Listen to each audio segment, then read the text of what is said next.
Hello, and welcome to the 1000 Reasons for Hope webinar hosted by the Concussion Legacy Foundation.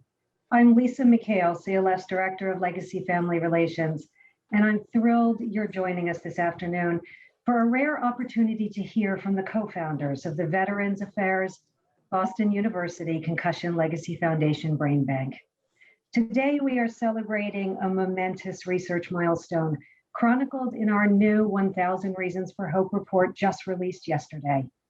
Over the next hour, you'll hear from Dr. Robert Cantu, CLF co-founder and medical director, Dr. McKee, Director of Neuropathology for VA Boston Healthcare, Dr. Chris Nowinski, CLF co-founder and CEO, and Dr. Robert Stern, Director of Clinical Research at the VA-BU-CTE Center, about how the first 1000 legacy donors studied at the VA-BU-CLF Brain Bank are mapping the future of brain trauma research. It is very special for me personally to be hosting this conversation as we look back at the incredible discoveries that have come from the first 1000 legacy donors, which is the term we use for our brain donors. My late husband, Tom McHale, was just the second donor and former NFL player diagnosed with CTE by the researchers at the Brain Bank back in 2008. I joined CLF team 2 years later, and in the past 11 years, have had the distinct honor of supporting the now more than 1,000 other families who decided to make such a generous contribution to this research by donating the brain of their loved one. Without them, none of this work would be possible. And it is lovely to see so many of you on this call right now. We're forever grateful to all of you.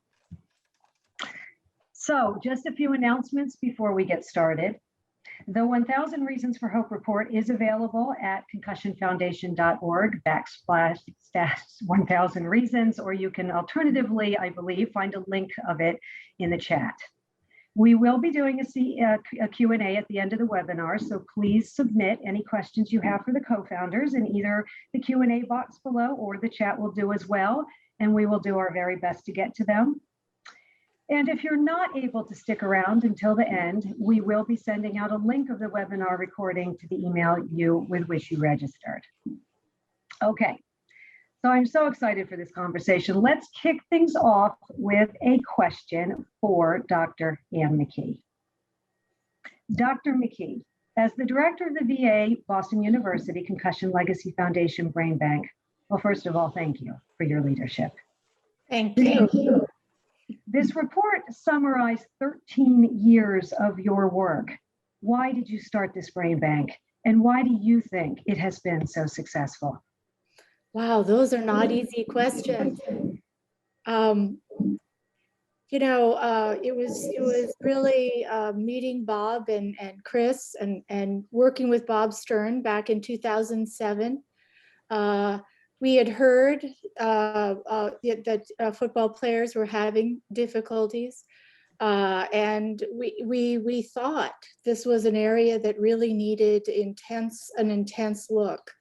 And we got together, we started the CSTE Center, and Chris recruited our first cases, John Grimsley and later Tom McHale. And it was the shock, the real shock of seeing the changes in the brain in those first two cases. I was astounded. I'd been a lifelong football fan. My brothers played football, my dad. I loved football, and to see the changes in the brain that were irrefutable, and they weren't Alzheimer's disease. They weren't any other disorder I'd ever seen before besides CTE. And here I'd been watching games. I loved the Green Bay Packers. I had no idea, even as a neurologist and neuropathologist, that they were injuring their heads. And so when we saw those first cases, I think this world, this just epiphany that I really can't describe any other way. And we all agreed that we really needed to get to the bottom of this. This was an enormous problem. And we knew that from the very beginning. And we also knew that the best way to accelerate research, find answers, learn how to diagnose it during life, find treatments, is to start a brain bank that accelerates research all over the world on this disease. And so I felt, I never feel like I found CTE. I always think CTE found me, and it changed my life forever. And it's something that I think all of us feel just a deep commitment to, as though we were put on earth to do this. Thank you, Dr. McKee. Dr. Nowinski, can you talk about your role in co-founding the Brain Bank? What did you hope to achieve through this, and what did you expect to find? Thank you, Lisa. Yeah, it's fun to think back and think about my mindset back in 2007. So at that point, Dr. Cantu was, my doctor who had sort of pulled me out of this difficult post-concussion syndrome spiral and helped me realize that the concussion story that we were being told as athletes, wasn't the truth. But I didn't, I couldn't really get people to understand how bad concussions were by themselves. Part of the reason was that concussions are an invisible injury. We can't see them. And so it's just been easy for people to dismiss them forever. When CT started being diagnosed in football players, I realized that there was more to the story, and there was something special about those diagnoses because it gave you the physical evidence of brain damage that we needed.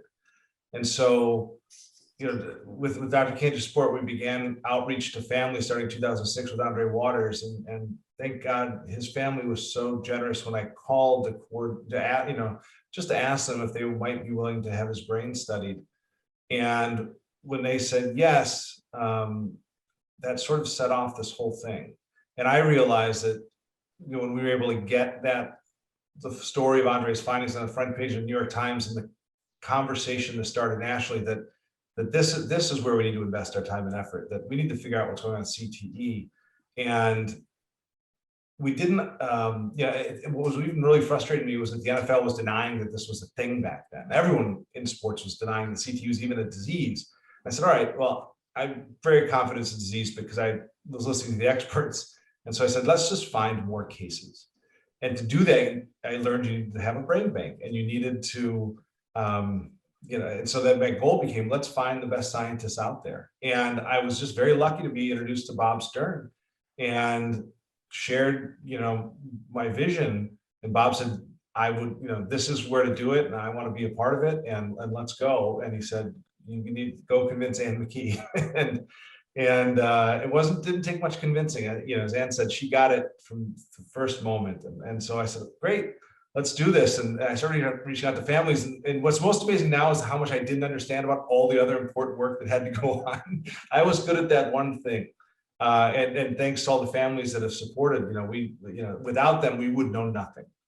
But then I'm just most inspired and impressed by the fact that everybody has stepped up in their roles. Like I had the sense that this team was the right team and this was the right place to do it, but I've just been so, I thought putting together this report was important to show people just how much work has been done.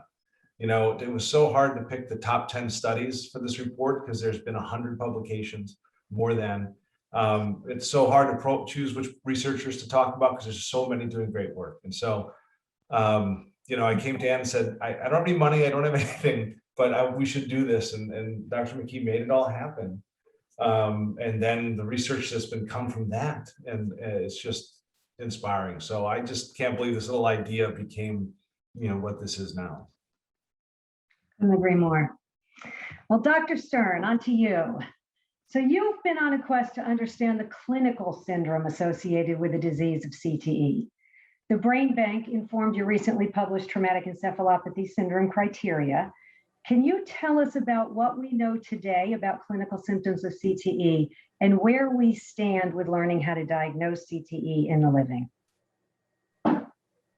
Boy, pretty much everything we know about the clinical presentation of CTE comes from all the family members of those whose brains we've had the honor to study.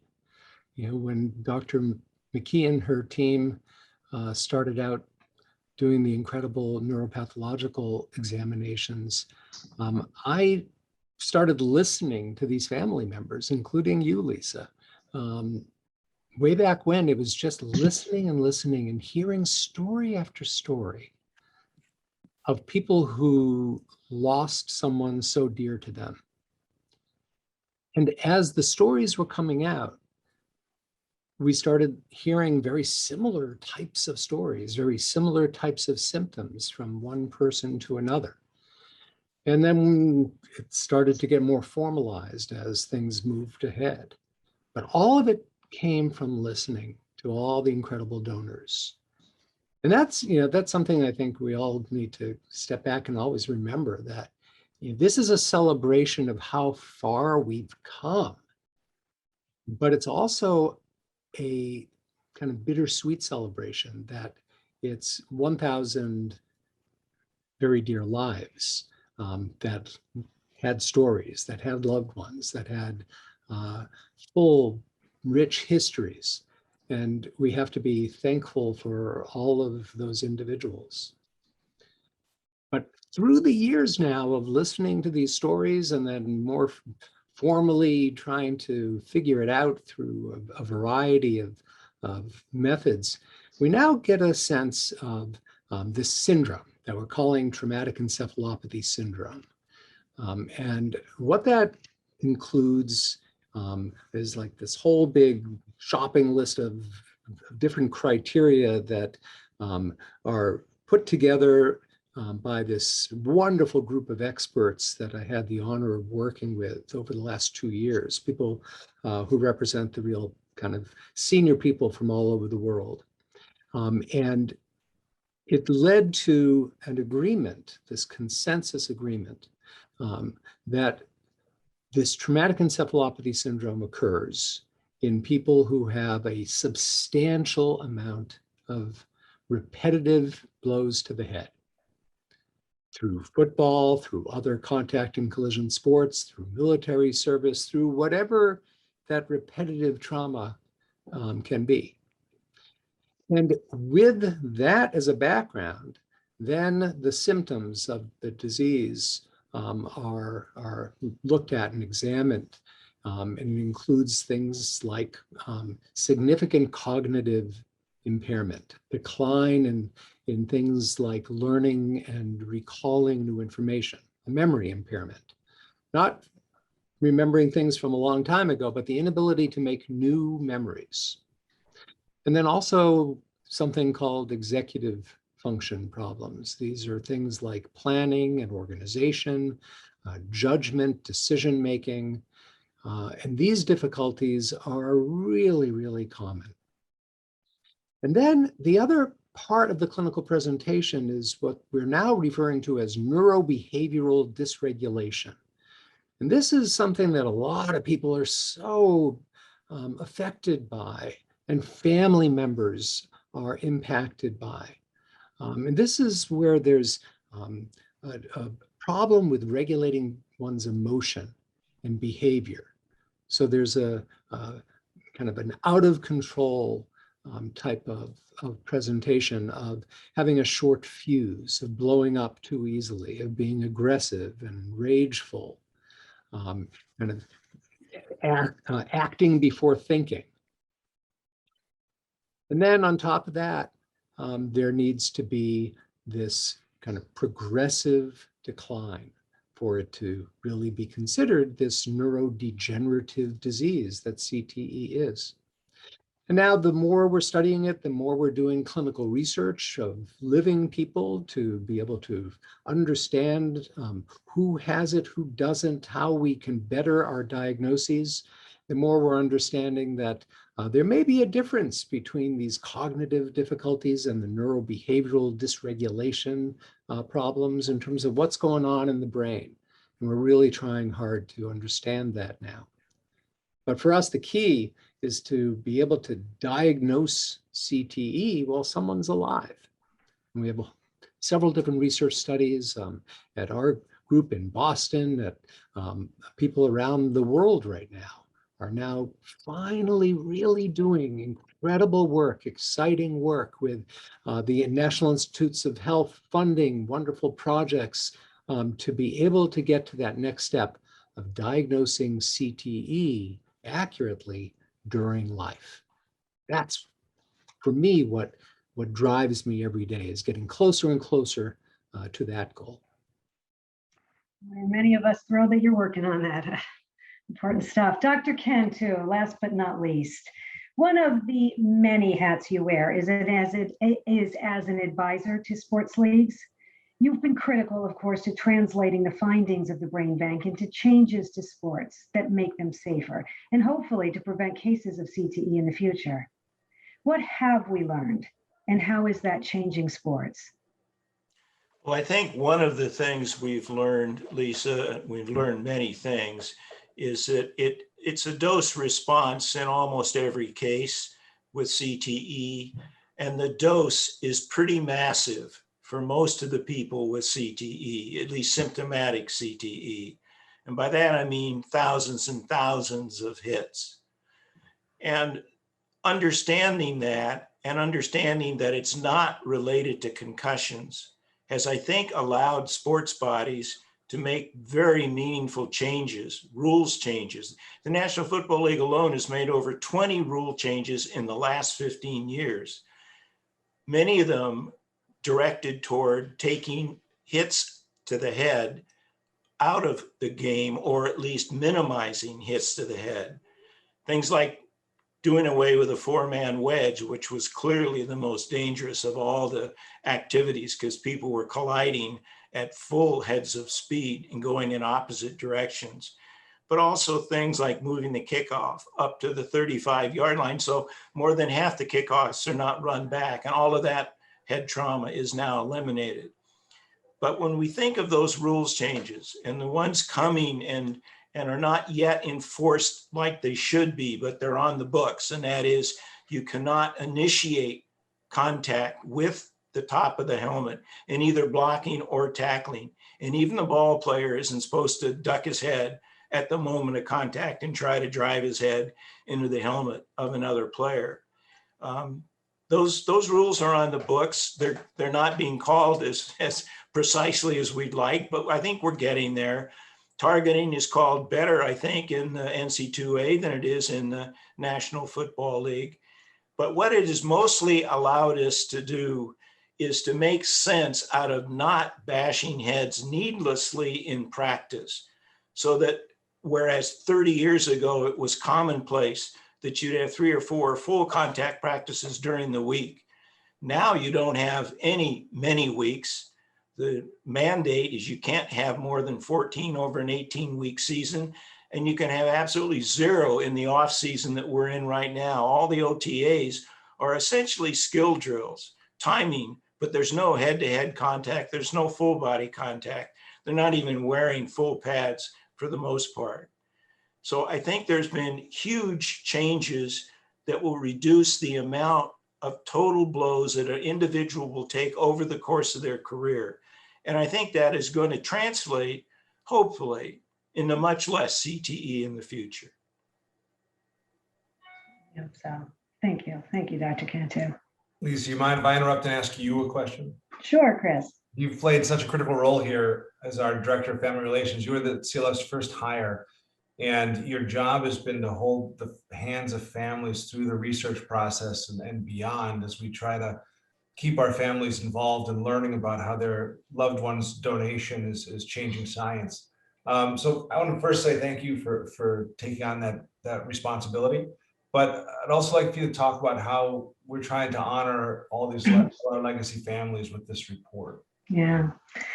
Well, with every family that I've worked with over the past 11 years, I have done my best to try to convey to them just how important their donation and their role in the research process is to our foundation, because everything that we do at CLF is informed by what we learn from that research. And to me, this report shows in extensive detail the knowledge we've gained and the discoveries reached through our research at the Brain Bank.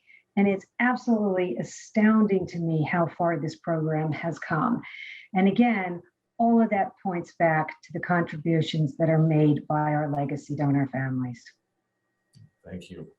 So I want to jump in and show a few of the images from the report. So here's, if you haven't seen it, here's the report, and it starts with our dedication to our legacy donors and their families. A little history of the organization. This is an interesting slide to me, just showing the breadth of exposures that we're now seeing. So this is primary exposures, a lot of multi-sport athletes in this group, but there are over 30 exposures to significant head trauma in this study now. So we're getting a wide look at what may cause this. But I think what's also interesting is that football has just dominated in our donations. You can see in the next slide, you know, it's over 70%, and nearly half of that is NFL, but we've also got nearly 100 high school football players. But I think it's important to notice some of the firsts. So for this brain bank, you know, the first cases in baseball, ice hockey, pro MMA, rugby, soccer, and at different levels. You know, levels are also important. So it's not just pro, but college, amateur, high school. In football, the first college, high school, youth cases. And also those cases have inspired change. So what's, you know, what we've noticed is that until we can see the damage, we often don't take repetitive trauma seriously. And so it's no surprise that reforms to ice hockey and soccer came soon after the discovery of those first cases. But Dr. McKee, could you speak to, you know, a lot of what we're learning is because we've had such response from the football community.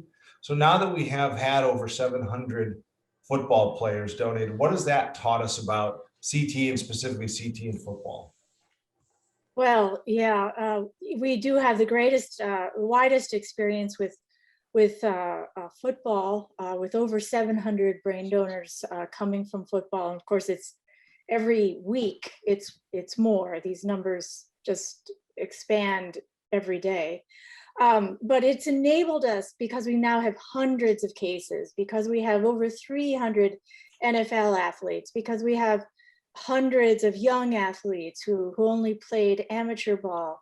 It's allowed us to really look at in depth at the dose response, which Dr. Cantu mentioned. And I do think that's one of the most important things that we've proven with our work, showing a relationship between the number of years that you play football, and that can be any level of football, high school, college, professional, and risk for CTE, and knowing that it goes up for every 3 years of football, it doubles. We know there's, you know, the risk really accelerates with the more years you play 4.5 years, you're 10 times less likely to get CTE than someone who plays more, and you play 14.5 and you're 10 times more likely to get CTE than someone who plays less. Those are incredibly meaningful numbers to me, because we start to look at exposure to football, playing career, years of play, the same way we look at pack years in smoking. And that's what we really need to see for people to understand the relationship between this environmental exposure and this subsequent disease. So that to me was one of the most important things that we established. And that, of course, was the work of Jesse Mez and Mike Alasko, and you know, all sorts of people from the clinical, Yorgos Tripodis, all sorts of people from the clinical team, the biostatistics team. And then the other thing that's happening now, and it's very exciting, and again, you know, taking, you know, this is many researchers like Tor Steen and Russ Huber and others, but and again, Jesse Mez, we're looking at genetics, we're looking at risk profiles. You know, what does the individual bring in with them because of their genetic composition that may make them less or more susceptible to this disease. And those are the really exciting changes that aren't possible when you just have 10 or 12 cases. You need hundreds. And for really understanding the genetic risk, we probably need thousands. But we are so much closer to understanding those really, really critical things in terms of being able to educate future athletes and evaluate their risk profile individually, which should be possible in the future. Yeah, thanks. I'll go back to showing a little bit of the report again. So the other part of this is that for as much as we do know about football players, we don't know it about as well as the other sports, soccer, rugby, some of these, ice hockey, some of these popular sports that we just don't have the cases on to necessarily understand dose response as well and other factors. So this the 1,000 Brains report talks about some of our efforts to better understand some of those groups, not just sports, but also our brain bank is very biased by sex. We have 972 males and 28 females in that first 1,000. So we're going to be talking about how we're recruiting more female donors to the brain bank. We'll talk about Project Enlist, which is focused on military veterans. And so one of the ways that we're trying to spark that research in the females is through a study called the SHINE study that Bob Stern is leading. Bob, will you talk a little about SHINE? Sure. SHINE stands for the Soccer Head Impacts and Neurological Effects Study. And with funding from Concussion Legacy Foundation, we are studying 20 former elite women's soccer players, women who played on the US national women's team or the Olympics team, back in the days when women's soccer was just being put on the map. So we're bringing in these 20 women into Boston for a 2-day, very extensive evaluation, including lots of cognitive tests and measures of mood and behavior, but also MRI scans, with kind of advanced methods, lumbar punctures or spinal taps to be able to look at spinal fluid, and blood draw to be able to look at exciting new blood tests that are being developed. And our hope is to get some initial understanding from these 20 women who hopefully are now going to be moving into a brand new study starting in the fall. We're really delighted to have gotten a new NIH grant called HITS, or Head Impact and Trauma Surveillance Study.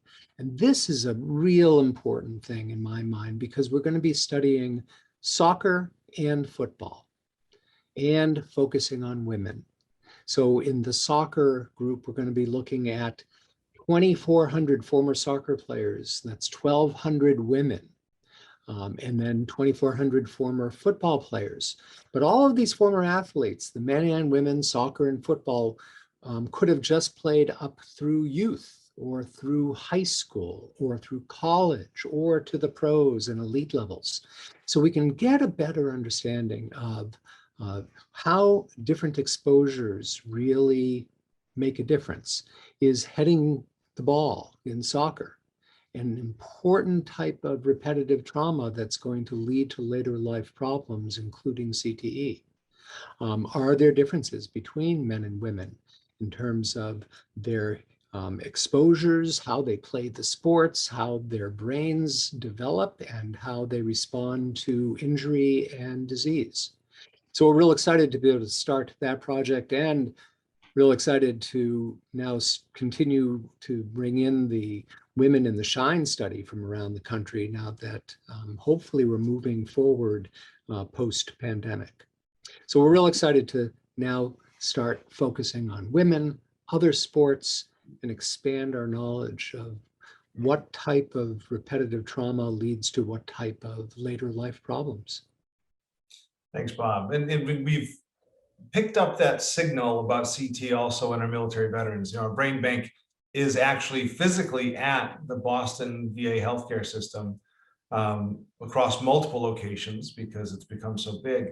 But we haven't had the same focused effort in recruiting. And it's a much more difficult group to recruit than professional athletes who become newsworthy when they pass away, and their families are following news about their loved ones every day. So Dr. Cantu, could you briefly talk about how we've invested in what we're calling Project Enlist to create that same culture of brain donation among veterans as we have among athletes? Well, Chris, I think it's very important because this is a population that the preliminary studies certainly suggest they are at risk for it. And we need many more individual brains to be studied to get a better understanding of the dose response effect that the various things they're subjected to put them at risk for CTE for. One of the things that's relevant, the Project Enlist is obviously trying to enlist brain donation from the military, which is extremely important.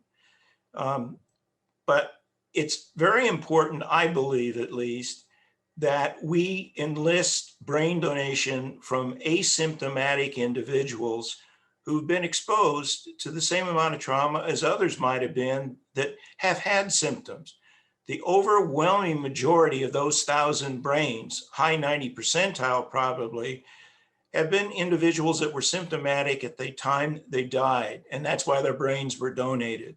And that's important, and it's very important. It's crucial those brains be studied. But I think it's almost equally, if not more crucial now, that we get the brains of individuals that have had the exposure but didn't come down with the symptoms, and let Dr. McKee and her team look at the neuropathology in those brains, whether it be tau or whether it be the axonal disruption or whether it be associated comorbid conditions that they might or might not have. So Project Enlist is really important, I believe, to get the military brains, not just symptomatic individuals. If you're a soldier and you're doing fine, that's even almost a more important brain to have. So we certainly hope that we're going to have many, many donations from our military people. Thanks. All right, Lisa, I want to hand it back to you now. Yeah, Screen sharing. All right, thank you, Chris. So Dr. McKee, back to you. We also included the decade of death of our legacy donors. Why is that information important? Well, this is an age-related disease, and we certainly now have loads of experience seeing what this disease looks like in younger individuals, people in their late teens, 20s, 30s. And we know that at some point, usually in midlife, the disease goes from being a focal disease affecting a few parts of the brain to a widespread disease affecting many parts of the brain, and that it progresses in this way on its own, meaning these are individuals that have retired from the sport, they've retired from the military, they're no longer hitting their head, but the disease has taken hold in their brain, and it's on its own independent course. And so the decade of death is important because we see different manifestations of the disease depending on the age of the individual. And it appears that there's a turning point. And it's hard to precisely say when that is, but it's probably 40-ish to mid-50s, 60, where this disease really takes hold in the brain and starts to affect other regions of the brain. It starts to spread in a way that can't be stopped easily. And the reason we need to know that is treatments will be effective at different points of the disease. What might be very effective early on in these young guys with very early stages of CTE might be very different than what we find stops the progression of the disease in the older individuals. So it's a fascinating disease on so many levels, but age and age of the person is a very important determinant of the severity of the pathology. Thank you. And if we might stick with you, the report profiles members of the research team. Can you talk about the team a bit, Dr. McKee, and also if you might mention too as well, the global team? Oh, well, the team is composed of 35 or so individuals, Michael Lasko, Dan Danchever, Jonathan Cherry, Russ Huber, Torstein, myself, Jesse Mez, Yorgos Tripodis, certainly, but then, a whole cadre of other individuals that contribute to this work. We have 5 or 6 research assistants that man the 24/7 hotline, the Brain Bank line. We have Victor Alvarez, who stands by nearly 24/7 with Ray Nix, one of our research fellows, to take the brains in as they come in. As you know, these are brains that come in at all hours of the night, certainly not when it's convenient or when people want them to. They come in at all times, and we have to have a team on standby. And the commitment of these many times young individuals, often college graduates who are looking to further their career, usually in medical profession or maybe public health, they stay with us for 2 or 3 years. And these individuals have just so much commitment. They bring this intensity of purpose. And it is such, I wish I could share the feeling you get working with this team. It is such a spirit of community, with a sense that, we want to cure this disease, that we want to stop this disease. We want to stop the families that have to call us because of a death. And that's esprit de corps is so intense.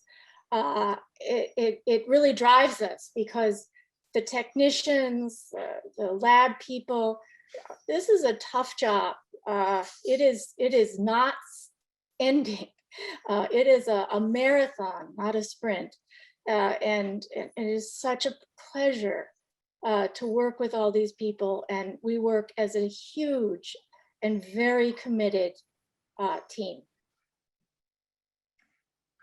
Could not agree more. I tell families every day, your loved one is in the absolute best of hands. This is the most dedicated group of individuals I can imagine. Anything you might add, Dr. McKee, just about the global team?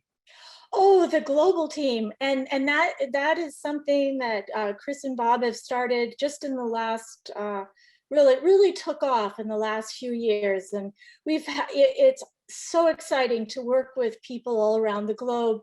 Michael Buckland in Australia, he's been just a maverick in a continent that is not receptive to this research. If you think America loves their sports, I think Australia feels it even more dearly.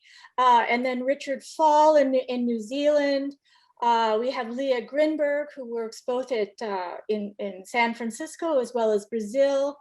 Alan Pierce has been with us for a long time, also in Australia. And then a more recent addition, Adam White and a group from England who have been real contributors in a lot of our studies on caregiving and the difficulties that the families have in caring for these individuals.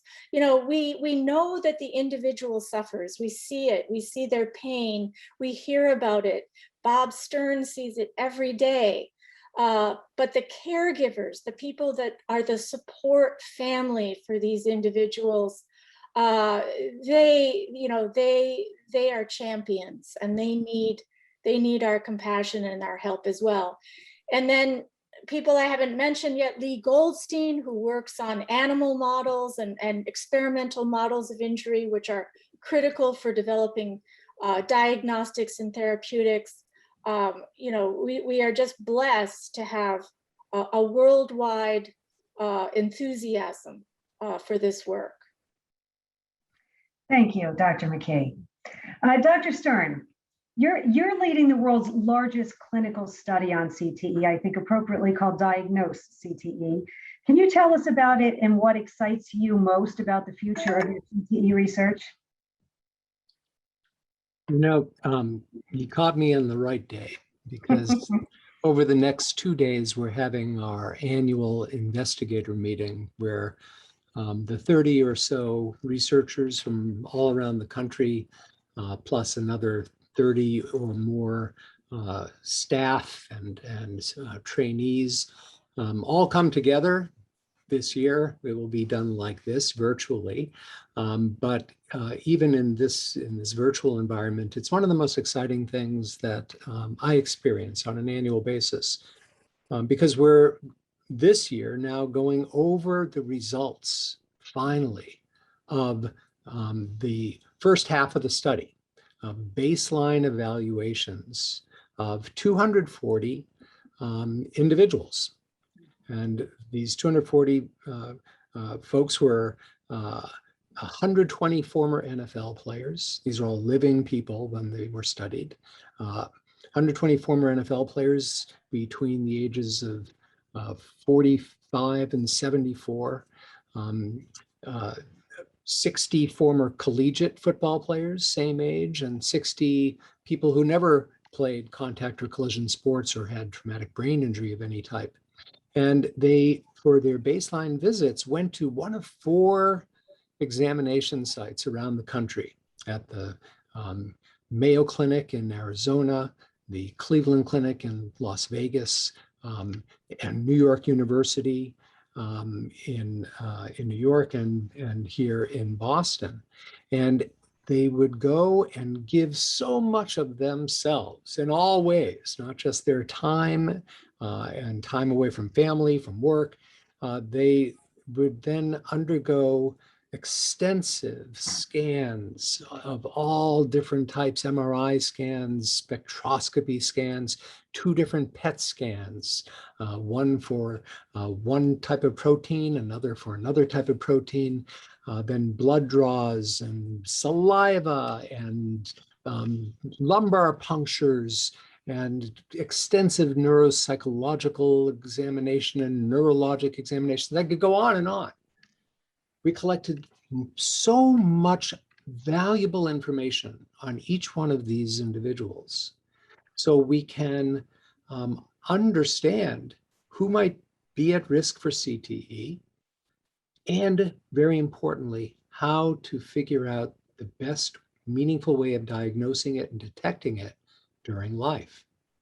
And so our goal, and we're going to be hearing about this at our investigator meeting the next couple of days, is to hear about blood tests that might detect it during life, to hear about new PET scans that may be able to detect the abnormal tau protein that Dr. McKee and her team so beautifully describe and understand through the neuropathological evaluation. Our goal is to try to figure out how can we detect it and see it while someone's alive.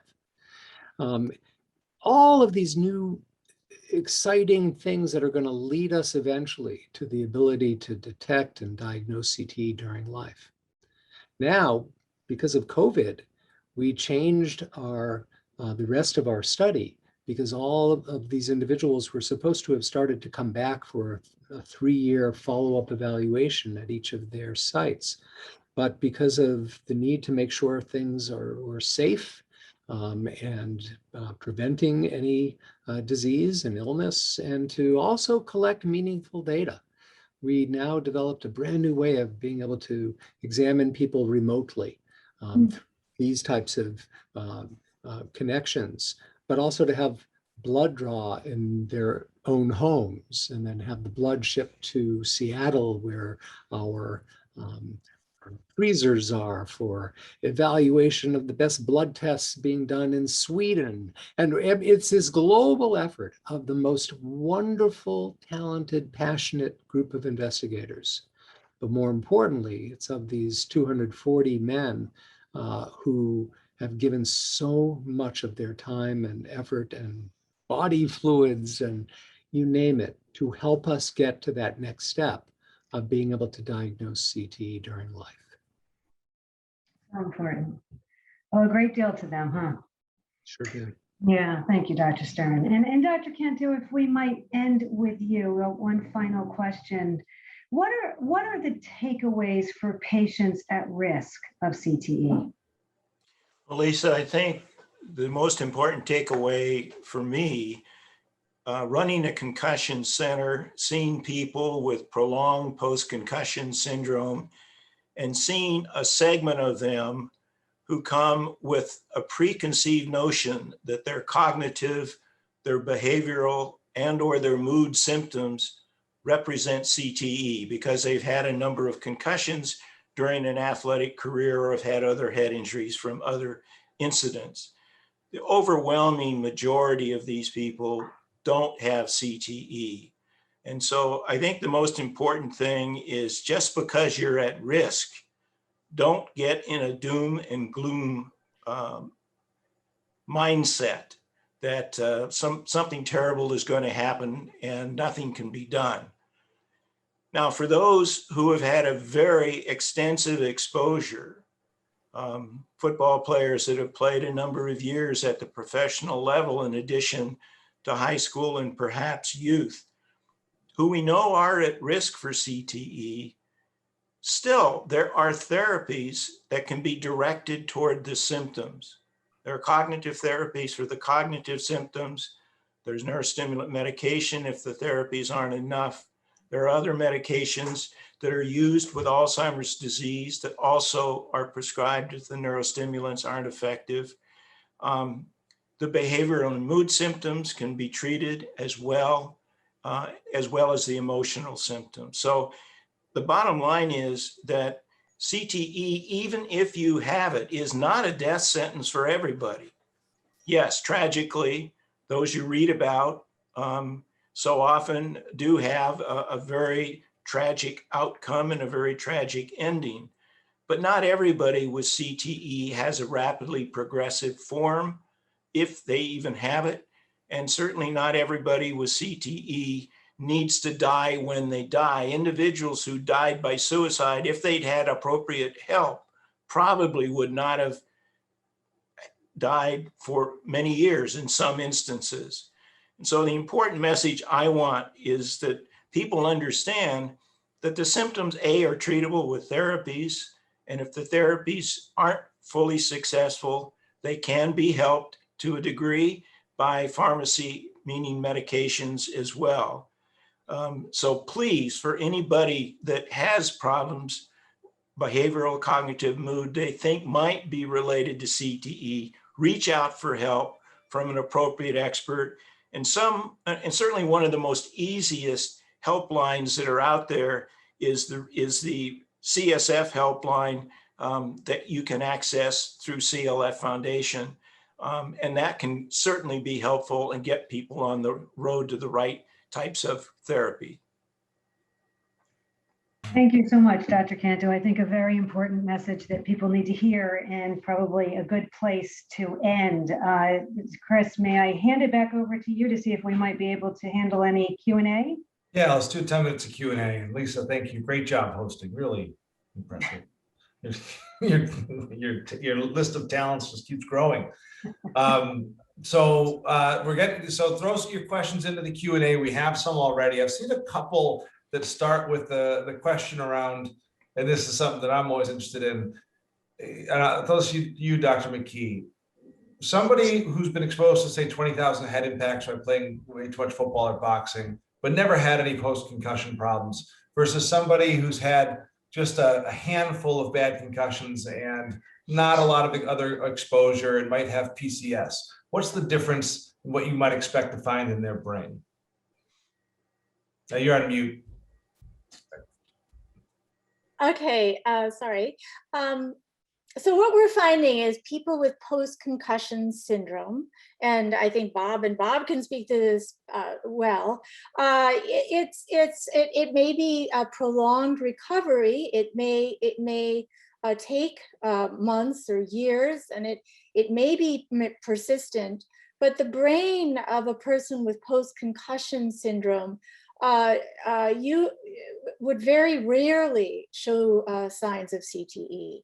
CTE is not something that we associate with concussions, even several or many concussions, as long as they're well spaced and managed.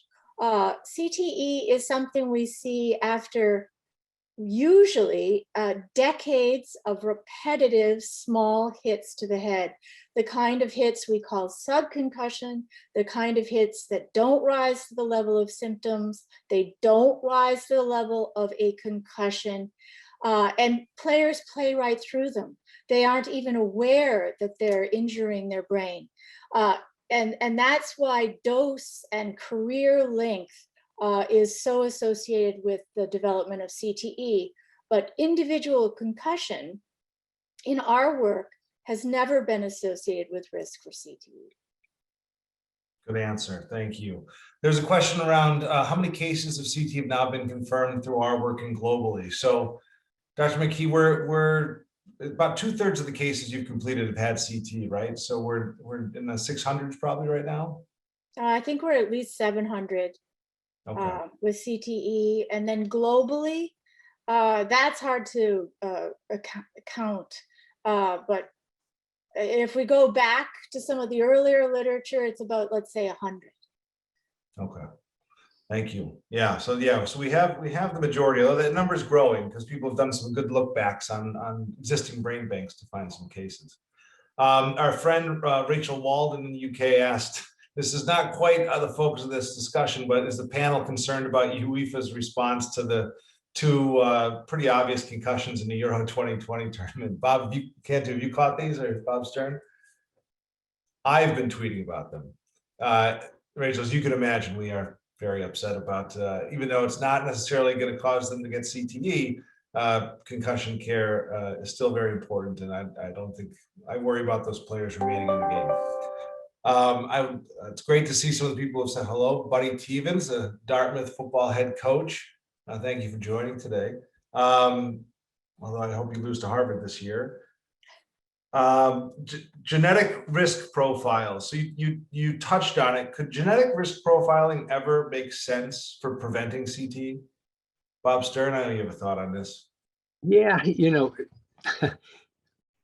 a few years back, we and others presented some early preliminary findings about one gene called the ApoE gene, and a specific form of it maybe having an elevated risk for developing CTE.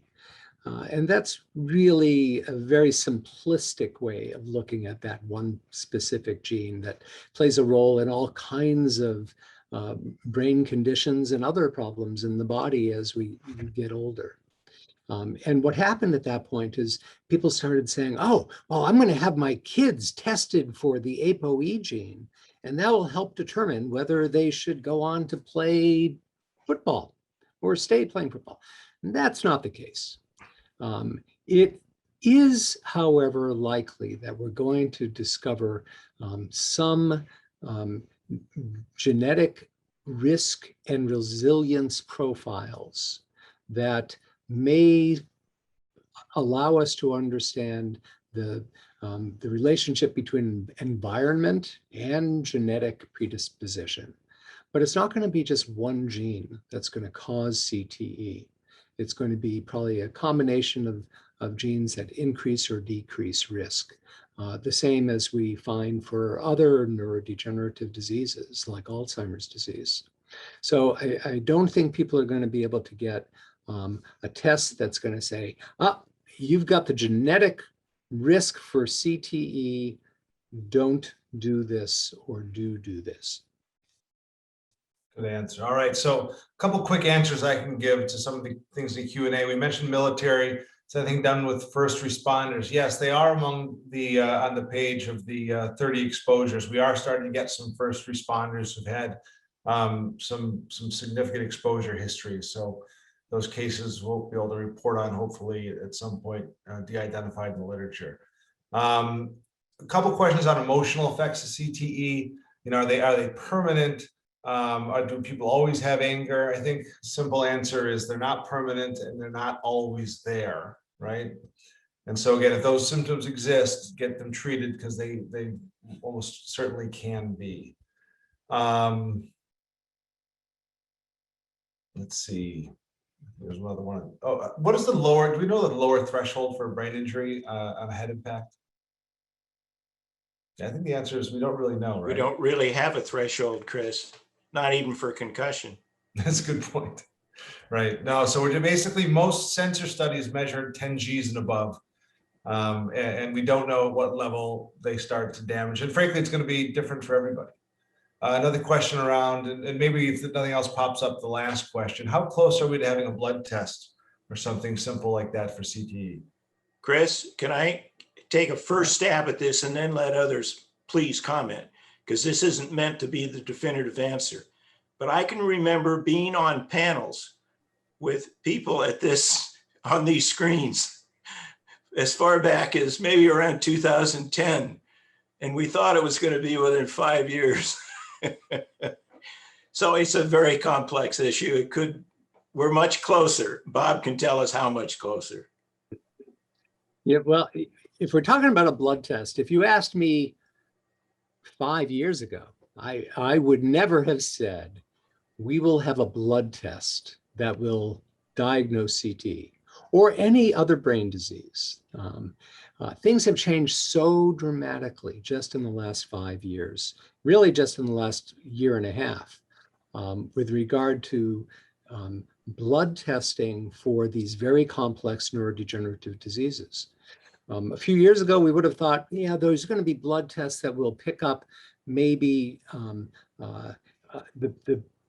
this kind of overly sensitive, not very specific type of finding that might just say someone's had some destruction to their brain tissue, but it might not be a specific test for CTE. Now we're getting closer to that. And I really do think that there will be blood tests that can be done in the next several years that will be able to detect CTE early in life and perhaps be able to be used as a measure for the development of treatment subsequently. I said few, Bob, not 5 this time. I heard 5 years. I heard that. I quoted. I didn't say 5. But you know what? There is incredible reason for hope. The field has been growing exponentially now. And right now is the time that I have the most hope I've ever had for the ability to diagnose these types of diseases, and in particular CTE. And I think we're turning the corner for the ability to eventually treat and prevent the symptoms from ever beginning. Yeah, no, it's great. So we are at time. So I want to thank everybody for giving their time. I want to thank you guys more for your dedication to this cause and this issue, and to all the patients out there and all the families out there. Dr. McKee, as our fearless director, would you like to give a last word? Oh, I'd love to give a last word. I just want to tell everyone, first of all, I'm honored to be working with everyone of the panelists. You've changed my life for the better, and I'm so grateful to all of you for what you do. You're all unsung heroes. And I want to thank the family members. As Lisa said, we couldn't do this work without the family. Those brain donations, every single one is so important. And with every case, we learn something. And it's by this joint effort, this community that we've developed, all striving for this single goal. And we've just made tremendous strides. And I don't want to forget how far we've come, because we are so close, in my opinion, to really making extraordinary leaps into being able to identify genetic risk, to being able to identify people who might have developed the disease through blood tests or imaging tests. We creep closer every single day. And I think there's enormous hope out on the horizon, that we are going to reach the critical threshold of discovery in the very, very near future. And I just want to thank you, everyone, again, for contributing to this team. And thank you. Thank you. Well said. Thank you, everybody. Again, if you need any help, reach out to the CLF helpline, and otherwise, we'll see you at the next webinar.